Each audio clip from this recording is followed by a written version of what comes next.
Abraham Lincoln, born February 12, 1809 in Hodgenville, Kentucky, to Thomas Lincoln and Nancy Hanks Lincoln.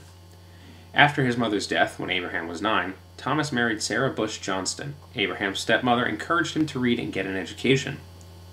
Abraham didn't receive a formal education until he was 18 years old.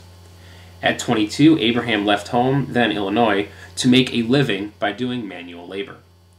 After doing manual labor for a number of years, he migrated to the small Illinois town of New Salem, where he worked as a shopkeeper and postmaster.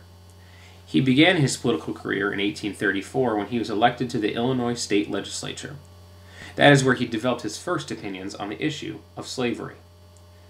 It was with the forming of that opinion that Lincoln decided to enter into the law profession. He was accepted into the bar in 1837 and moved to Springfield, Illinois, where he joined the John T. Stewart law firm. By 1844, he partnered with William Herndon to form their own firm.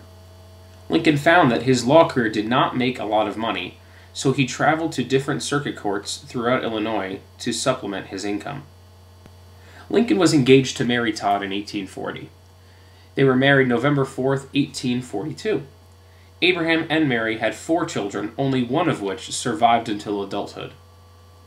From 1847 to 1849, Lincoln served in the U.S. House of Representatives. Fast forwarding some years later, Lincoln was elected president in 1860. Once he took office, he surrounded himself with very intelligent men as part of his cabinet.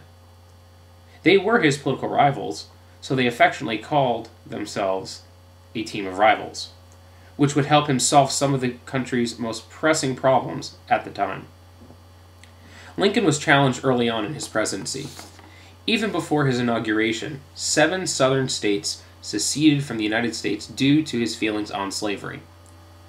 As of April 12, 1861, the Civil War began after Confederate ships fired on Fort Sumter in Charleston Harbor. This war lasted into 1865. The decisions and emotions took a huge toll on Lincoln, not only mentally, but physically. He was elected to his second term in 1864, nearing the end of the war. Soon after his re-election, he worked to abolish slavery with the 13th Amendment, and then the end of the Civil War. Unfortunately for Lincoln, his victory was short-lived. On April 14, 1865, he was assassinated by a crazed Confederate sympathizer, John Wilkes Booth, at Ford's Theater in Washington, D.C. Abraham Lincoln had a long-lasting impact on this country. Lincoln fought for and helped get the 13th Amendment passed in Congress. He helped end the Civil War and became a beacon of hope for not only African-American slaves, but the rest of the country. He also is an inspiration to many because of his struggles that he faced, and the fact that he came from a small log cabin in Kentucky with no education to become one of the most idolized presidents in our nation's young history.